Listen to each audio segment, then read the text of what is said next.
Hi guys! Welcome back to my channel. It's me, Shamay Javier. Today po ay kakaligo ko lang po. Aalis po ang ate ko ngayon. Pupunta po ako sa Meralco para magbayad ng kuryente. So, pagkabayad ko ng kuryente, mamimili naman ako ng mga ibang paninda, especially yung mga twin pack ko na kape.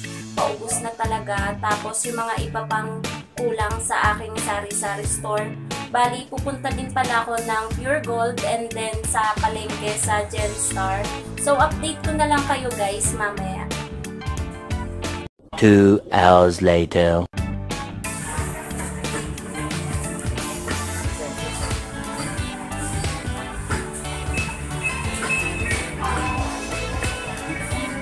Dito na ako guys sa Pure Gold. So, out of stock yung Nescafe Original na twin pack saka creamy white. Wala sila.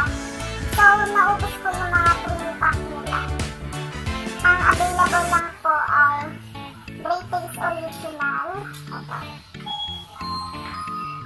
Saka Copico Black at Copico Blanca. Yung Great Taste White na twin pack ay wala din po. Out of stock. Baka mamaya pa daw po. Mamaya pa daw po dadating. So, ayan, na-miss kong mamili sa Pure Gold. Ano bang bibilhin ko pa? Tingnan ko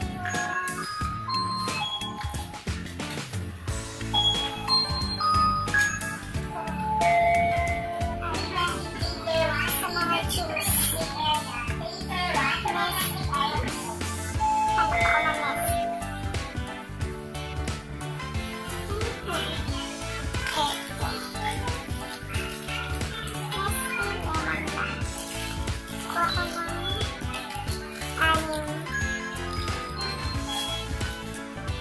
So, maghahanap naman ako guys ng Tang Pineapple.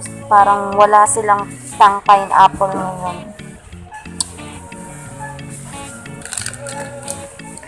Tang Orange, wala rin. So, itaray ko tong grapes.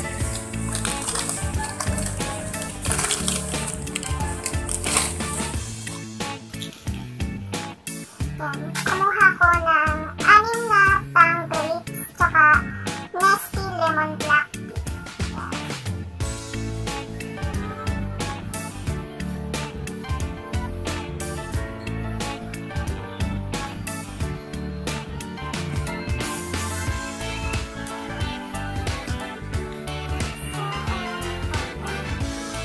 Tingnan ko yung section ng mga alak.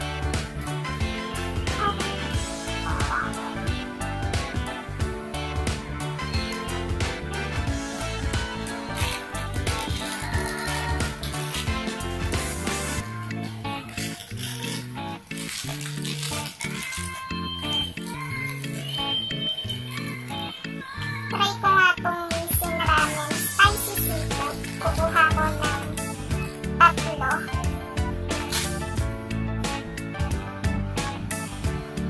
Tsaka itong seafood lang. 2 naman. And then ito, try ko din itong creamy. 2 din.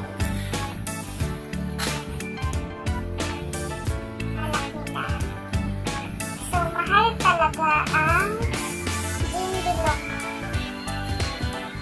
52.50.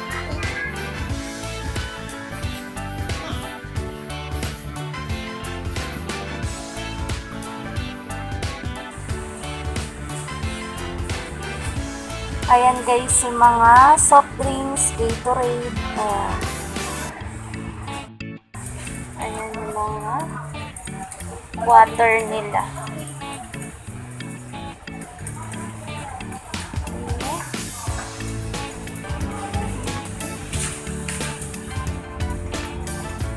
Yung mga juices.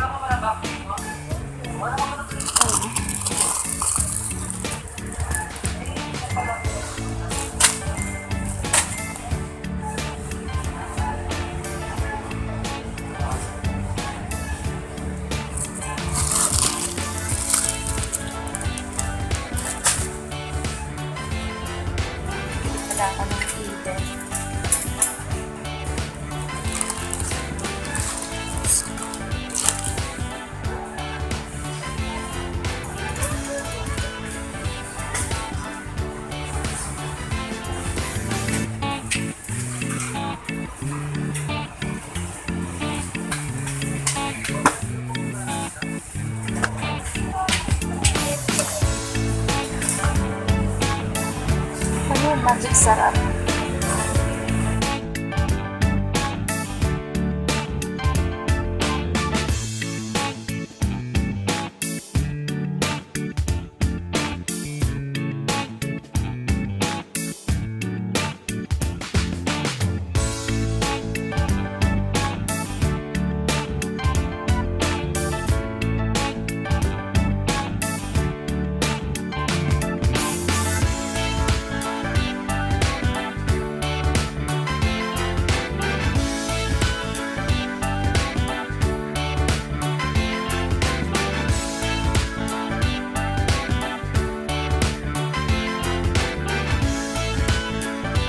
A few moments later.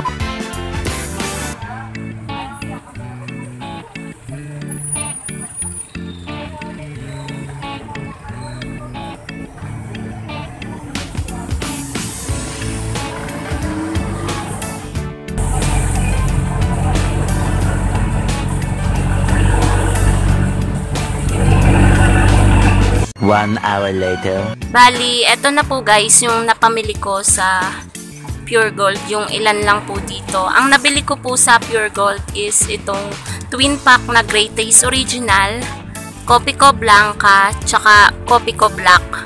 Tapos po itong Nescafe Original at Nescafe Creamy White ay sa Genstar ko siya nabili sa palengke. So, tagdadalawang type po yung binili kong kape. So, ayan, madami na ulit akong kape. Kasi kanina bago ako mamili, halos paubos na yung kape ko.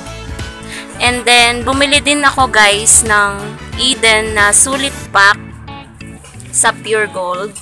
Tsaka itong maliliit na budget pack na toyo at suka. Pinresyohan ko yung toyo ng 8, yung suka naman ay 7. 100 ml lang to guys. Tsaka etong Milo. Binili ko din to guys, isang pack lang. So ang presyo ko ng Milo is 9 pesos. Tapos nag-display din pala ako ito guys, yung Nissin ramen, yung spicy tsaka creamy seafood. So ito pa po yung iba. Yan. Hindi ko pa alam guys kung magkano ko to ibebenta kasi first time ko lang magbebenta nitong ramen. Tsaka bumili din pala ako nitong cream o.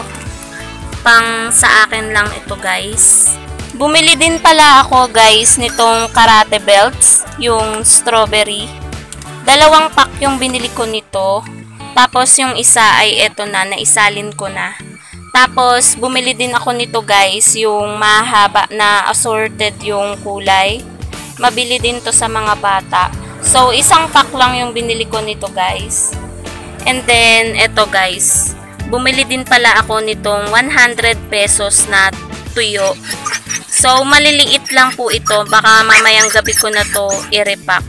Bumili din pala ako guys ng sibuyas, ito, sibuyas na puti, worth 45 pesos. Bali, 9 na peraso yan, guys.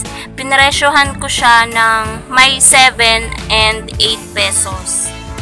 So, guys, sana nagustuhan nyo ang aking video. Dito ko na po tatapusin ang aking vlog. Don't forget to like, comment, share, and subscribe to my YouTube channel. And hit the notification bell para updated kayo sa susunod ko pang video. Bye!